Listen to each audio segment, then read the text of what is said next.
We have seen quite a bit of volatility with gold and silver prices over the summer so far, in spite of my prediction that we would see a summer slump. Well, could that summer slump begin now? Well, we'll talk about some of the reasons why it could, and what are the factors that could throw it all off course as we explore.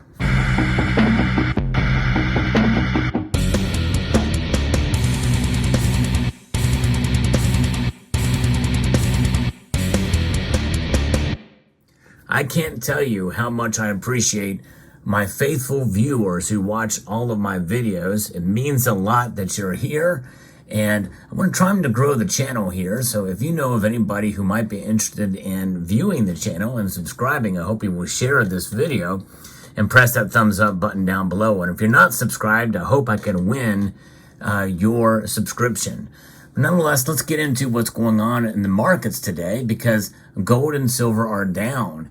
In fact, we are seeing some of the biggest drops we've seen in a month for silver so far today. Now, does this mean that we're going to see a summer slump with silver and gold? Perhaps so. We'll give you some of the reasons why here later on. But the market is talking to us right now. Gold is down $12.90 moments before the market's close. It is now sitting at $1,926.10. Silver is comfortably below $24 an ounce now, down 46 cents. That's almost a 2% drop for silver, which is a pretty big move in one single day. And that is now the biggest drop in a month for silver. Platinum is also down. It's actually down over 2.8%, down $27 today to $937. To me, that's a steal. Platinum is a good buy right now, as it's $937. Palladium is the only metal that's up, and it's only up $1.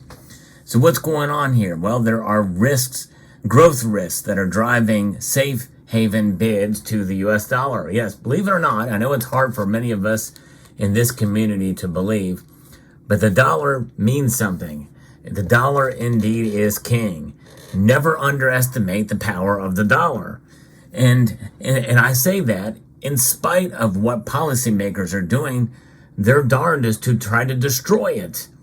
Why are they doing this? Why can this happen? Well, the answer is really simple. It's the cleanest of the dirty shirts in the laundry pile. And they're getting dirtier by the day, that's for sure. I've talked about that before, but nonetheless, it is essentially, for all intents and purposes, too big to fail. At least it is too big to fail right now, in spite of all the efforts that they are trying to do to, well, not necessarily destroy it, because they know it's not going to be destroyed, but they're getting away with things they shouldn't be getting away with to have some sort of stable monetary system, much less unsound money versus sound money, which is gold and silver. Let's get back into this, what's going on here. Gold, I'm going to be referencing an article here from Reuters that talks about this. Gold has slipped to a one-week low on Tuesday on rising bond yields and a jump in the U.S. dollar as investors sought a hedge against global economic growth concerns. So that's just it. This is fear of recession, essentially, and maybe even a global recession, at least on some level. And precious metals are down, well, because they're going to the dollar, which means this could be extended, because it's global, for quite a while, which will put pressure on gold and silver. Spot gold down, spot silver is down as well too, to a drop, the highest drop in a month, and the dollar is at multi-month highs. Jitters about global growth, particularly in China and the Eurozone, they are cause a safe haven dollar to hit multi-month highs against a basket of currencies, making gold more expensive for overseas buyers. So yes, and that's just it. Gold is down here in the United States, but what is it in your country, and the United Kingdom, in Australia, and in other places? I'd be very curious to see from my viewers in those areas, in Canada.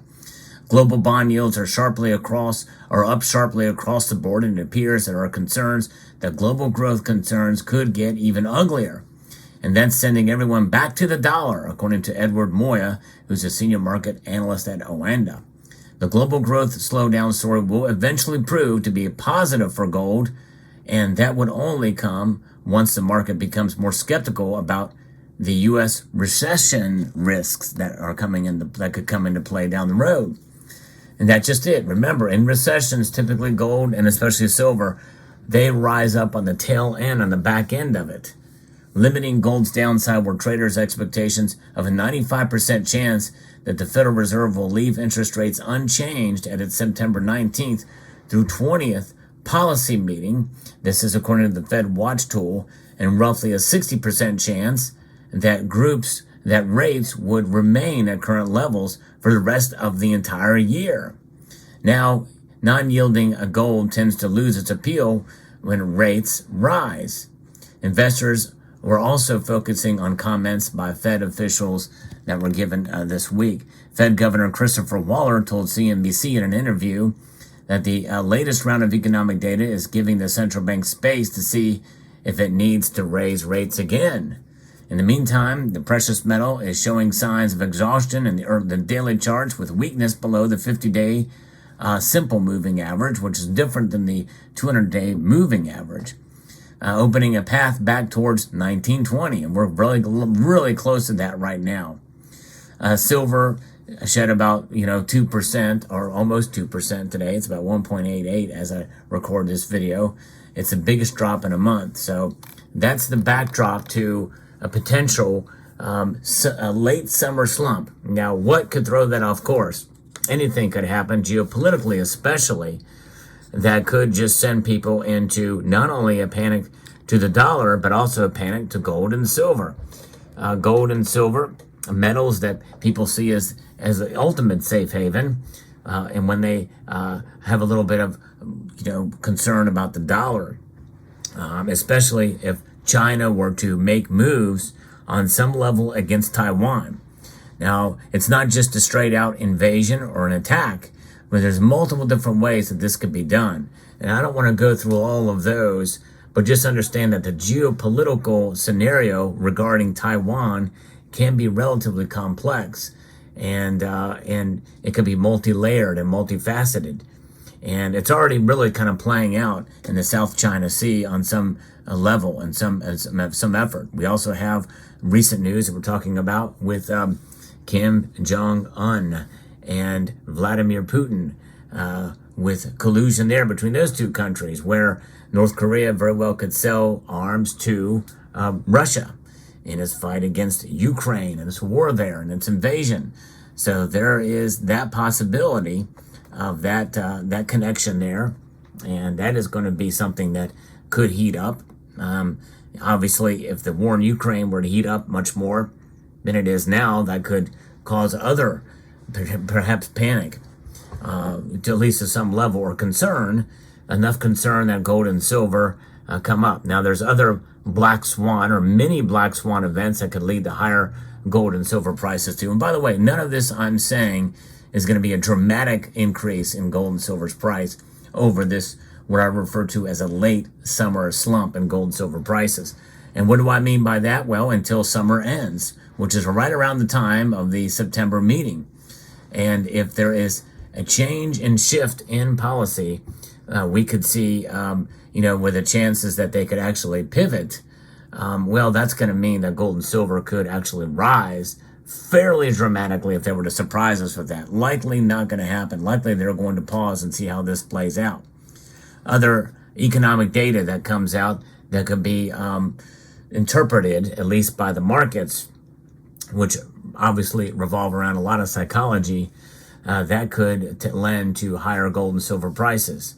And now there are other options and avenues where we could see the price of silver and gold not slump, but not just slump, but we're talking about take a nosedive.